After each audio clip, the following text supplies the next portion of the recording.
자, 이번 시간에 일반 목적 재무 보고 보겠습니다. 자, 우리 뭐 특수 목적 재무 보고를 보는 게 아니기 때문에 일반 목적 재무 보고라 해서 여기 딱 규정이 또 돼 있습니다. 역시 뭐 소설 같은 얘기라서 정말 어쩔 수가 없죠. 자, 맥을 좀 짚어 드릴게요. 자, 어쩔 수 없이 여러분들 뭐 자주 읽어가지고, 눈팅 자주 하시고 그 방법밖에 없습니다. 저도 뭐 한번 읽어주는 수준밖에 될 수 없을 것 같고, 그나마 중요한 거 조금 그런 거 좀 짚어 드릴게요. 자, 먼저 의의로 이제 가장 먼저 나오는 게 우리 주요 이용자에 대한 얘기가 나오고 있습니다. 일반 목적 재무 보고의 주요 이용자. 자, 첫 번째로 이제 현재 또는 미래, 즉 잠재적이다 이런 말 써요. 포텐셜. 이 투자자다.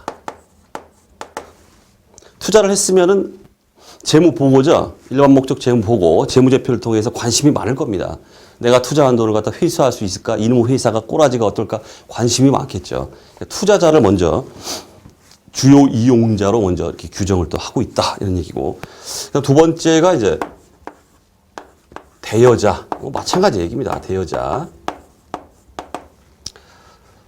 그다음 기타, 기타 채권자.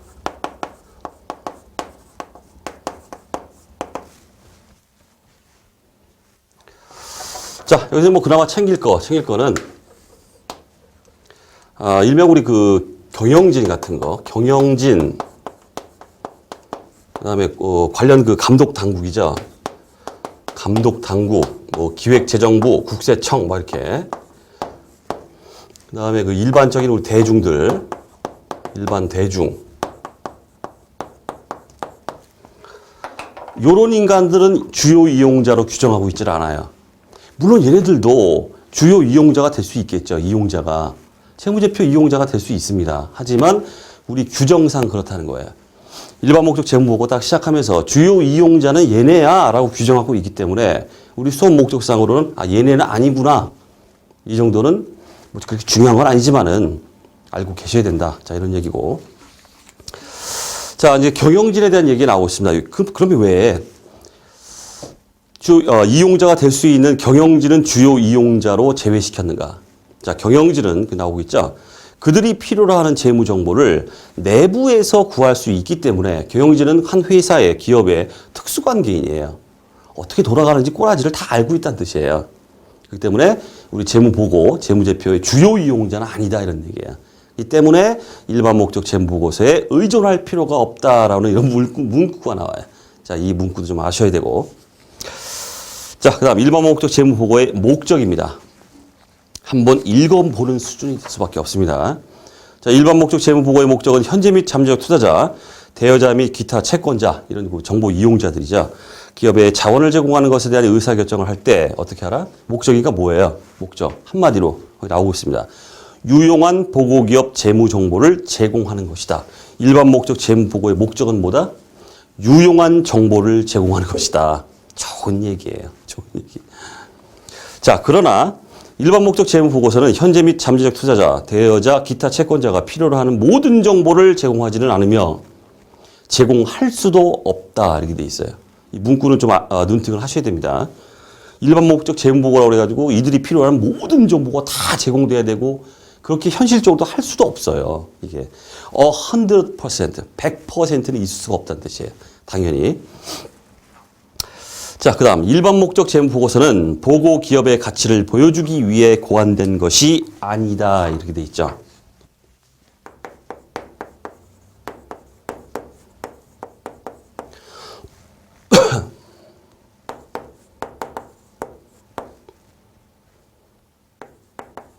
가치를 보여주기 위해 고안된 게 아니다. 이거 무슨 국어 시간도 아니고 어쩔 수 없다고 했습니다. 자, 제가 왜 칠판에다 이걸 썼을까요? 그대로. 어라? 이게 MVP예요. 시험에 잘 나온다 이런 뜻이에요. 이 얘기가 다시 한번 읽어보겠습니다. 중요한 문구이기 때문에. 일반 목적 재무 보고서는 보고 기업의 가치를 보여주기 위해 고안된 것이 아니다. 그러나 현재 및 잠재적 투자자, 대여자, 기타 채권자가 보고기업의 가치를 추정하는 데 도움이 되는 정보를 제공한다. 이렇게 돼 있어요. 일반적으로 한 기업의 기업 가치는 이런 재무보고나 재무제표를 보면서 알 수 있는 게 아니에요. 그렇기 때문에 이런 말이 나오는 거예요. 한 기업의 기업 가치는 시장에서 판단해요. 일명 우리 주가라고 그러죠. 주가를 통해서 시장에서 판단하는 것이 우리 재무보고를 통해 알 수 있는 게 아닙니다. 재무보고에서 어떻게 이 기업의 기업 가치는 얼마야, 실질 가치는 얼마 이런 게 나오는 게 아니에요. 다만 자산부채 상황이 어떻게 돼 있고 이런 것들을 볼 수 있는 것이지. 그렇기 때문에 그렇기 위해서 고안된 것이 아니다. 이 문구가 희한하게도 시험에 자주 나옵니다. 자, 그다음 한계입니다. 재무보고서는 정확한 서술보다는 상당 부분 추정, 판단, 모형에 근거한다. 제일 중요한 건 추정이겠죠. 추정 같은 거에 근거를 한다 이런 뜻이에요. 뭐 정확하게 그냥 실제 현상을 그대로 갖다가 이렇게 회계적 어떤 그 가치들이 회계적 어떤 그 뭡니까 금액들이 그걸 통해서 보여주는 게 아니라 정확하게 추정하거나 이런 것들이 막 개입이 돼요. 우리 재무 보고에는. 근데 그걸 인정하겠다 이런 뜻이에요. 예를 들어서 여러분들 앞으로 보게 될 충당 부채, 그다음에 뭐 대손 추정률, 그다음에 감가상각을 함에 있어서 내용 연수 같은 거 다 추정이 들어가는 겁니다. 자, 그런 것들을 상당 부분 수용하고 있기 때문에 자, 이런 얘기가 나오더라 하는 뜻이에요. 자, 따라서 개념체계는 그 추정 판단 모형의 기초가 되는 개념을 정한다. 이렇게 되어 있습니다. 자, 그다음 1번 목적 재무 보고에 제공 정보가 나오고 있습니다. 제공 정보. 자, 첫 번째. 자, 여러분들은 지금 나오고 있는 큰 타이틀이죠. 이 타이틀이라도 알아두셔야 돼. 나머지는 소설 읽듯이 쭉 읽어보시면 되고, 이 타이틀이 이런 것들이 있구나. 일반 목적 재무 보고가 제공하는 정보가 이런 것들이다라고 규정을 하고 있구나. 이 큰 타이틀입니다. 그 타이틀은 여러분 좀 기억을 하셔야 됩니다. 중요한 건 아니지만 당연히 이 시간에 뭐 중요한 건 없어요. 그 정도. 자, 첫 번째는 이제 경제적 자원과 청구권이다 이렇게 돼 있어요. 경제적 자원, 청구권. 자, 사례를 들어볼까요? 자, 경제적 자원은 대표적으로 뭐가 될까요? 일명 내 거예요. 내 거. 이 내 거, 네 거, 내 거 할 때 내 거. 이 내 거. 이게 어떻게 표현됩니까? 우리 재무제표에 자산이에요. 자산. 경제적 자원은 자산을 의미하는 것이다. 그다음 청구권. 누구한테 청구할 수 있는 권리자. 청구권. 이건 어떻게 나타납니까?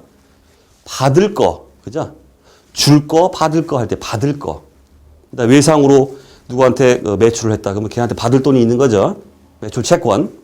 자, 이런 식으로 해서 채권입니다. 채권 개념이 바로 청구권이에요. 이러한 것들이 제공이 된다. 이런 뜻이에요. 자, 한번 읽어보죠. 보고기업의 경제적 자원과 청구권, 성격, 금액에 대한 정보는 정보 이용자가 보고기업의 재무적 강점과 약점을 식별하는 데 도움을 줄 수 있다. 좋은 얘기입니다. 자, 그 정보는 정보 이용자가 보고기업의 유동성과 지급 능력, 추가적인 자금 조달의 필요성 및 그 자금 조달이 얼마나 성공적일지를 평가하는 데 도움을 줄 수 있다. 한번 읽어봤습니다. 자, 참고로 여기서 유동성 그럼 뭡니까? 현금화 가능 속도, 현금화 가능성, 이걸 우리가 유동성이라고 그래요. 그다음 지급 능력 이렇게 얘기할 때 우리 회계학적으로는 부채의 상환 능력을 우리가 지급 능력이라고 해요. 그런 것들을 볼 수 있다는 뜻이에요. 정확히는 몰라도 재무제표를 보면서 아, 이 기업이 이렇게 이런 것들을 우리가 추정할 수 있겠구나 이런 것들이 제공된다는 겁니다. 그다음 현재 청구권의 우선순위와 지급 요구 사항에 대한 정보는 정보 이용자가 보고기업의 청구권이 있는 자들 간의 미래 현금이 어떻게 배분될 것인지를 예상하는 데 도움이 된다. 이렇게 있어요. 자, 이제 공자왈, 맹자왈 얘기했습니다. 그다음 두 번째 제공 정보. 경제적 자원 및 청구권에 뭐라고 되어 있습니까? 변동이라고 되어 있죠? 자원, 청구권,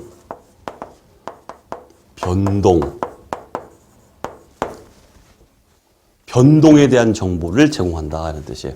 자, 당연한 얘기입니다. 자, 우리가 자산이나 어떤 채권이나 이런 게 있으면은 이 자산이나 채권이 뭐 천년만년 내 겁니까? 천년만년 내 자산이고 내 채권이고 뭐 그런 건 아니겠죠.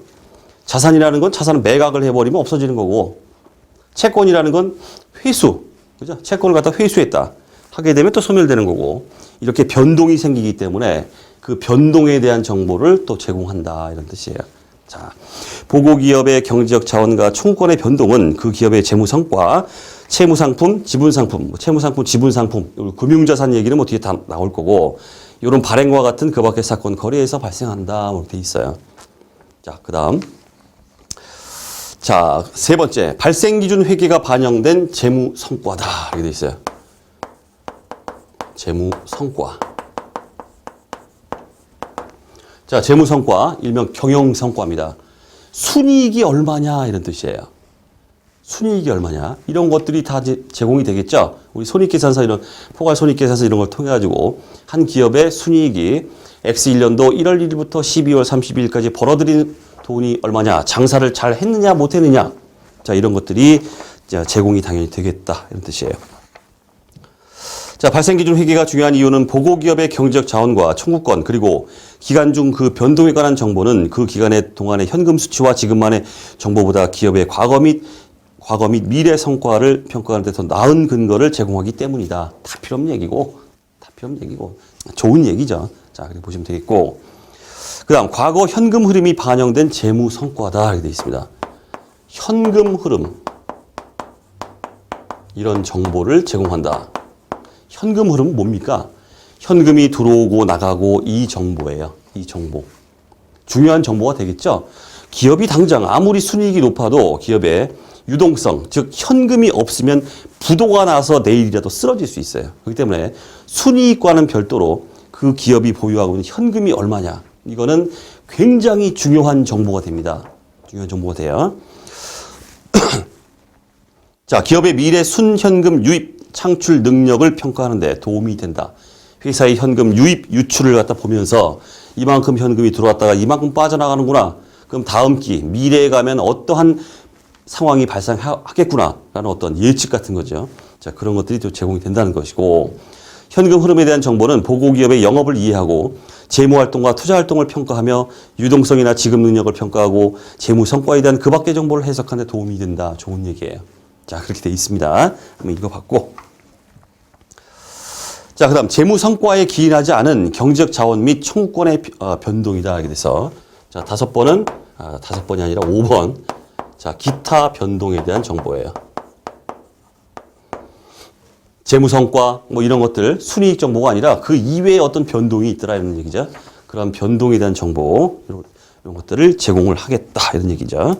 읽어보면 보고기업의 경제적 자원과 청구권은 추가적인 소유 지분 발행과 같이 재무 성과 외의 사유로도 변동될 수 있다. 우리 지분 얘기는 다 뒤에서 금융자산, 자본 이쪽에 하면서 다 말씀을 드릴 겁니다. 자, 그렇다면 뭐 이렇게 우리가 재무제표와 관련돼서 한번 묶어보겠습니다. 한번. 자, 요 놈은 어떻게 될까요? 요 놈은. 예. 자, 구체적으로 이제 여러분들은 이제 뭐 다 아시겠죠? 제가 뭐 굳이 쓰지 않더라도 재무제표에 어떤 걸 통해서 정보가 제공되겠구나라고 느낌이 오실 겁니다. 웬만큼 좀 했으면, 회계 원리 좀 했으면, 그죠? 자, 이거 뭐야, 이거는? 우리 재무제표 중에 어떤 걸 통해서 이런 것들이 제공됩니까? 자산, 채권, 무슨 이런 변동, 이런 것들은 바로 재무상태표예요. 얘를 통해서 제공이 된다. Financial Position, 재무상태표. 앞으로 저는 FP라고 씁니다. 재무상태표. 길어서 팔 아파서 못 써요. 자, 그 다음 재무성과, 경영성과, 즉 순이익에 대한 정보입니다. 뭡니까? 포괄 손익계산서. 앞으로 저는 CIS라고 쓰겠습니다. 포괄 손익계산서 안 쓸 거예요. 자, CIS, 포괄, Comprehensive Income Statement. 제가 잘나가지고 유식해가지고 뭐 잘난 척하려고 영어 쓰는 거 아닙니다. Comprehend Income Statement 이렇게 말해요. 포괄 손익계산서 이렇게 말합니다. 앞으로 CIS로 쓸 겁니다. 자, 그다음 현금 흐름에 대한 정보. 뭐 당연히 우리 뒤에서 보게 될 현금 흐름표를 통해 제공이 돼요. 그다음 순이익 이외의 자본 변동에 대한 기타 변동입니다. 이런 것들에 대해서는 뒤에 우리 보게 될 자본 변동표라는 재무제표를 통해서 관련 정보가 제공이 된다 이런 뜻이에요. 자, 계속해서 이제 지루한 얘기들이 이어지고 있습니다. 저도 여러분들이 뭐 재밌게 그냥 회계 처리 쫙쫙 해가면서 계산기 딱딱 여러분 뜯을 수 있게 그런 모습을 빨리 보고 싶은데 그게 안 되고 있네요. 좀만 참아주십시오. 꾹 참아주십시오. 진행하십시오. 꾹 참고. 자, 이번 시간 강의를 마치도록 하겠습니다.